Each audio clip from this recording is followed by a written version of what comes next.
Hello and welcome to our brand new show, Firstpost Spotlight, where we bring you stories that matter to you from all across the world. From breaking news to the day's biggest controversies, we shed light on issues that shape our world. I'm Alison Lagrange, live from Durban, South Africa. Let's begin with the top headlines.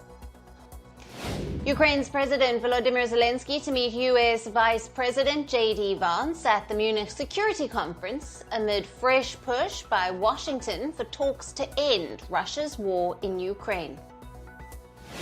European intelligence sources say China has sent a ship of supplies to Iran containing chemical that could be a key in fueling Iran's military missile program.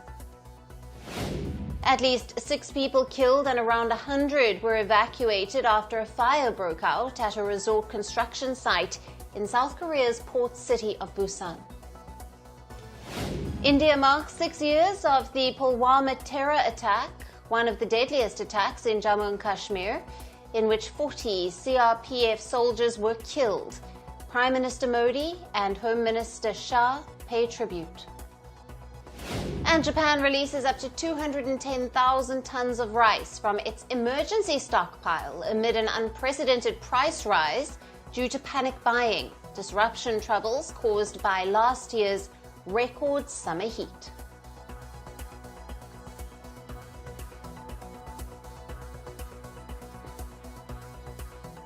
Hello and welcome. Let's take a look at our top story. Now, after a high-stakes meeting in Washington, D.C. with US President Donald Trump, Indian Prime Minister is on his way back home. In the US Capitol, the two leaders outlined an ambitious agenda for deepening the bilateral ties. Amid freezing temperatures of Washington, D.C., the Indo-US strategic warmth was powered by the camaraderie between Prime Minister Modi and President Trump, with firm handshakes, hugs, and mutual praises. Now, President Trump said that he missed Prime Minister Modi in the US and that the Indian leader is a special man, hailing Prime Minister Modi's diplomatic acumen. Trump said that the Indian leader is a much tougher and better negotiator than himself. It's a great honor to have Prime Minister Modi of India. He is a great friend of mine for a long time. We've had a wonderful relationship. Oh, he's a much tougher negotiator than me, and he's a much better negotiator than me. There's not even a contest. Prime Minister Modi set the tone for what he called a mega partnership between India and the United States. He said that just like Trump's rallying call to make America great again, his goal is to make India great again, and that together, MAGA and MEGA can create a mega partnership for prosperity. America की भाषा में कहूं तो विकसित भारत का मतलब make India great again यानी मिगा। जब अमेरिका और भारत साथ मिलकर काम करते हैं यानी मागा, मागा प्लस मीगा, तब बन जाता है mega partnership for prosperity. The chemistry between the two leaders and the broader convergence of Indian and American strategic interests set the stage for development across a broad range of areas, the most critical of which remains the area of defense. President Trump made a landmark offer to supply India with the 5th generation F-35 stealth fighter jets. The two leaders announced plans to procure and co-produce Javelin anti-tank guided missiles and Stryker infantry combat vehicles in India. In the broader scheme of things, for scaling up defense industry partnership across the Indo-Pacific, the two leaders also announced Autonomous Systems Industry Alliance, which they simply called Asia. And today, the Prime Minister and I are announcing a framework to strengthen those ties even further economically, and the U.S.-India Compact for the 21st century is a historic initiative that will deepen every aspect of our partnership and our friendship. Starting this year, we'll be increasing military sales to India by many billions of dollars. We're also paving the way to ultimately provide India with the F-35 stealth fighters. The two leaders also set a bold new goal for bilateral trade, which they called Mission 500. Under this, India and the United States aim to more than double their total bilateral trade to $500 billion in the next 5 years, from $129 billion currently. A key part of the raised trade target is expected to be comprised on U.S. supplies of crude oil and petroleum products to India. The U.S. set the course of establishing itself as India's leading supplier of LNG as well as crude oil. Now, President Trump, while addressing the tense question on increased tariffs, said India and the U.S. will bring greater fairness and reciprocity to their trading relationship. President Trump called India's recent reduction of tariffs on American products as a signal of good faith. Now, Prime Minister Narendra Modi addressed an equally tense question on illegal immigration. The Indian leader said that any verified Indian who enters the U.S. illegally will be taken back by New Delhi. हमने हमेशा कहा है कि जो verified होगा, कि जो सच्चे अर्थ में भारत का ही नागरिक होगा, वो अगर अमेरिका में गैर कानूनी तरीके से रहता है तो उसको वापस लेने के लिए भारत तैयार है। लेकिन बात हमारे लिए वहां से रुकती नहीं है। ये सामान्य परिवारों के बच्चे होते हैं, उनको बड़े बड़े सपने दिखाए जाते हैं और उनको ज़्यादातर ऐसे होते हैं उनको गुमराह करके लाया जाता है। और इसलिए ये ह्यूमन ट्रैफिकिंग में जुड़े हुए पूरे इकोसिस्टम पर हमने वार करना चाहिए। और अमेरिका और भारत मिल करके हमारी कोशिश है और हमारी कोशिश रहनी चाहिए कि इस प्रकार की पूरी इकोसिस्टम को हमें जड़ मूल से नष्ट करना चाहिए ताकि ह्यूमन ट्रैफिकिंग बंद हो। Prime Minister Modi called elevated trajectory of the Indo-US ties critical for stability and prosperity in the Indo-Pacific. The Indian leader called the Quadrilateral Security Alliance, or Quad's, role key to peace in the region. Now, India, the United States, Japan and Australia comprise the four nations of the Quad grouping. New Delhi will host the Quad Leaders Summit later this year. Friends, Bharat और America की साझेदारी लोकतंत्र और लोकतांत्रिक मूल्यों तथा व्यवस्थाओं को सशक्त बनाती है। इंडो पैसिफिक में शांति, स्थिरता और समृद्धि को बढ़ाने के लिए हम मिलकर काम करेंगे। इसमें क्वाड की विशेष भूमिका होगी। इस वर्ष भारत में होने जा रही क्वाड समिट में हम पार्टनर देशों के साथ नए क्षेत्रों में सहयोग बढ़ाएंगे। Meanwhile, another critical takeaway of Prime Minister Modi's U.S. visit remains the developments on the anti-terrorism front. The Indian leader is bringing home not just firm U.S. commitments to fight the scourge of radical terrorism, but also the plotter of the 26/11 Mumbai attacks, Tahir Rana. Now, the former Pakistani army doctor turned 26/11 attack plotter will be extradited to India in the coming weeks. President Trump said that Rana is going back to India to face justice. In addition, the United States and India will be working together like never before to confront the threat of radical Islamic terrorism, a threat all over the world, actually.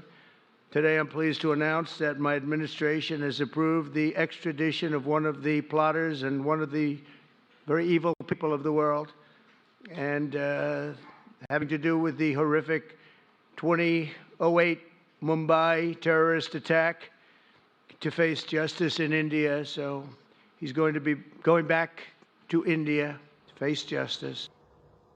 President Trump also denied the alleged role of American deep state in the ouster of Bangladeshi leader Sheikh Hasina and said that he has left the issue of Bangladesh to Prime Minister Modi. Well, there was no role for our deep state. It was. This is something that the Prime Minister has been working on for a long time and has been worked on for hundreds of years, frankly. I've been reading about it. But I will leave Bangladesh to the Prime Minister. Despite the disruptive nature of the Trump presidency, India's Prime Minister Narendra Modi is coming home with key strategic wins, especially in the area of economic defense cooperation.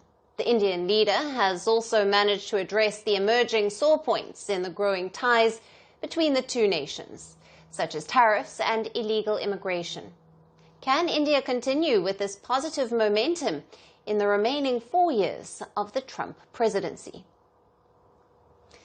And shifting focus to Europe, where the US President Donald Trump's overarching initiative to end the Russia-Ukraine war has set in motion concerns of a so-called dirty deal between him and Russian President Putin.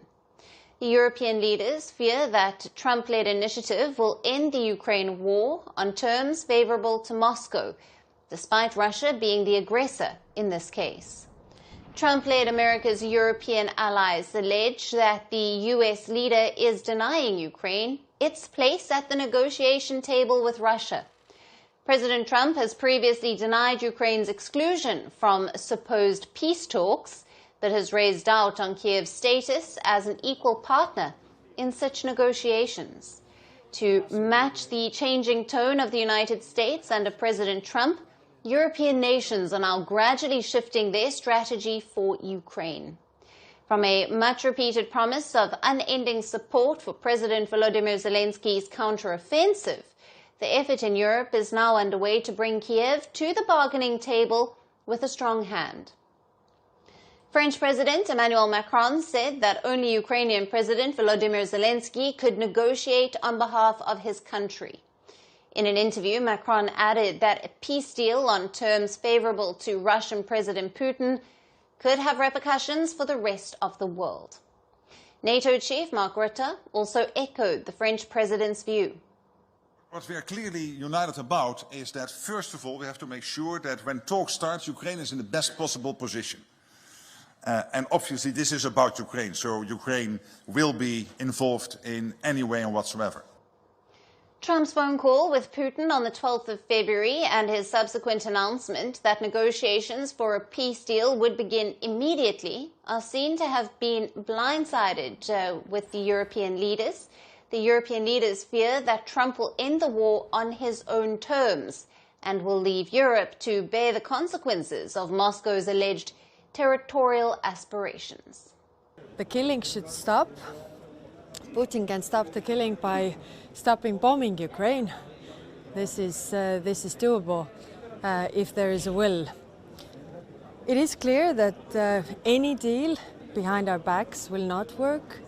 Any agreement will need also Ukraine and Europe being part of it, and this is clear that appeasement also always fails. So Ukraine will continue to resist and Europe will continue to back Ukraine. That is very clear. US President Donald Trump's shock overture to Russian President Trump has stunned the capitals in Europe.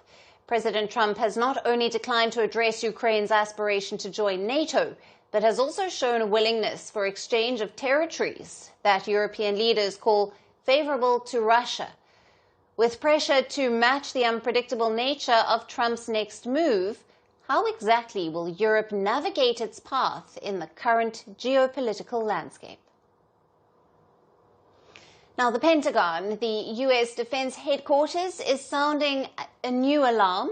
It's for one of the same adversaries that it has sanctioned, pressured and warned about the world about. Now, the Pentagon says that North Korea isn't just testing weapons anymore, but Kim Jong-un is gearing up for mass production of weapons. And the latest missile that is allegedly in the works could hit the U.S. mainland.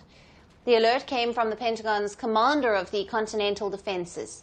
He raised the issue to a U.S. Senate panel.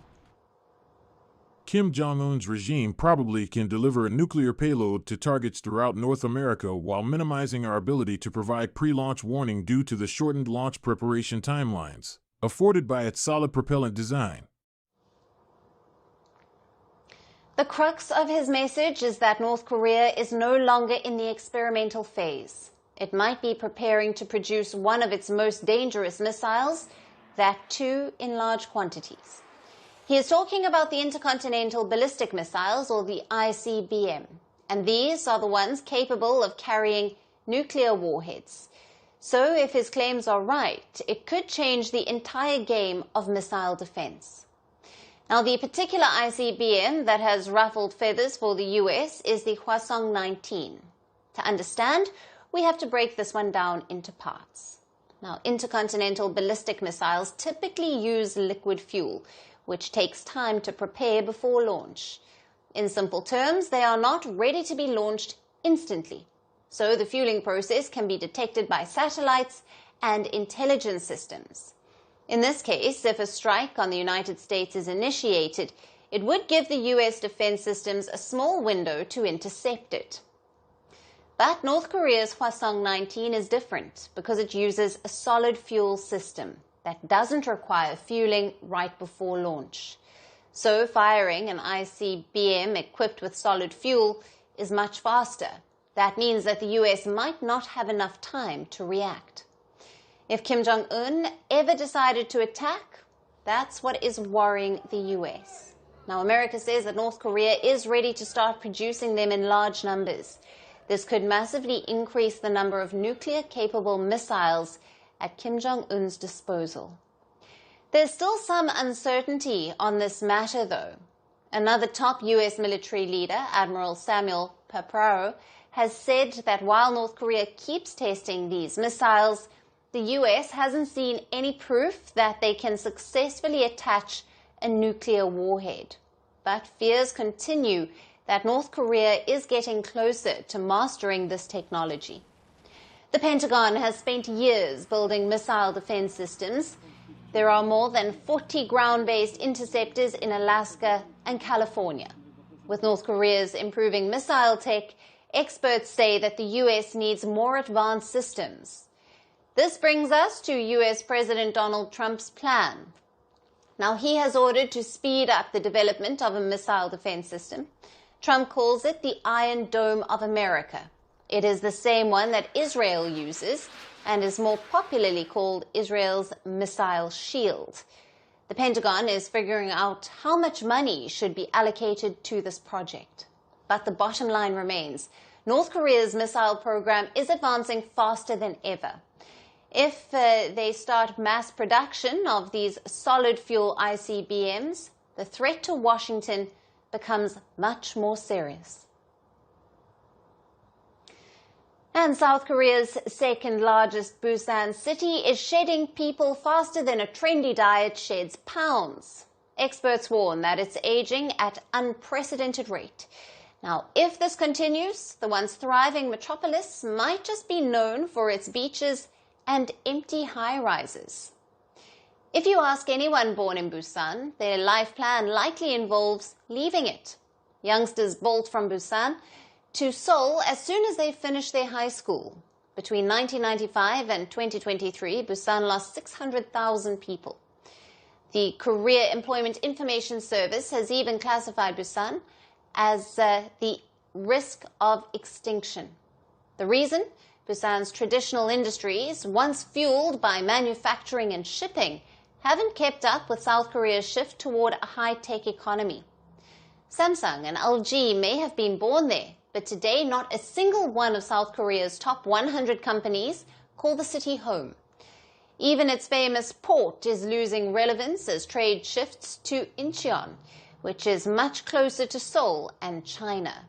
Now, Busan's history is one of rapid growth and equally rapid decline.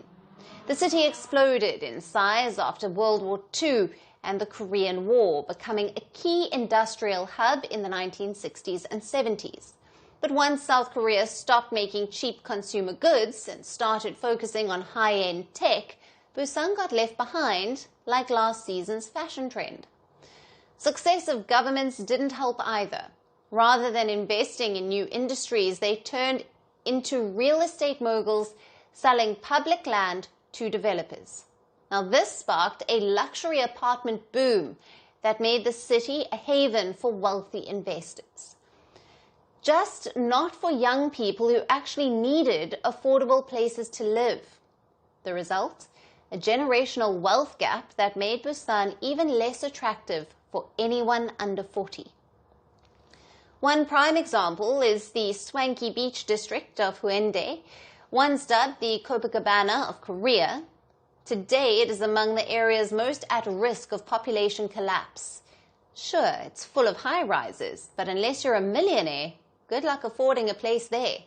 Most locals live behind the flashy towers, in areas that are becoming increasingly neglected.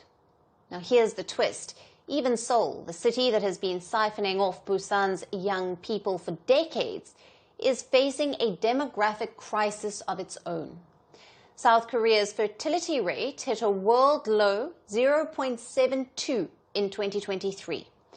And in Seoul, it was even bleaker at 0.55. Officials say a rate of 2.1 is needed for a stable population. So at this point, South Korea might need a miracle to avoid a population meltdown. Busan, however, has it even worse. While Seoul's population is expected to decline by 21.45% by the year 2050, Busan is looking at a staggering 33.57% drop. And unlike Seoul, which still holds economic power, Busan risks becoming a retirement community with an abandoned skyline. Now, city officials have ideas, some of them bold, some of them desperate. The deputy mayor, Lee Jung-seun, wants more autonomy, regulatory reform, and even a special visa program to bring in young workers from Southeast Asia. But skeptics warn that unless the fundamental issue of the unbalanced regional development is fixed, new arrivals will just pack their bags and head straight for Seoul, like everyone else. Now, Busan's downward spiral isn't just a local issue. It's a warning sign for all South Korea's regional cities. If it continues, the country could end up with a hyper-centralized economy. Busan may not vanish off the map tomorrow, but if things don't change, it could soon become more of a historical anecdote than a thriving city. And that's all we have on the show for today. We will see you again at the same time on Monday. Thank you for watching. Stay tuned to Firstpost. From breaking news to the day's biggest controversies, shedding light on the world's top headlines, detailed analysis on the stories that matter the most to you.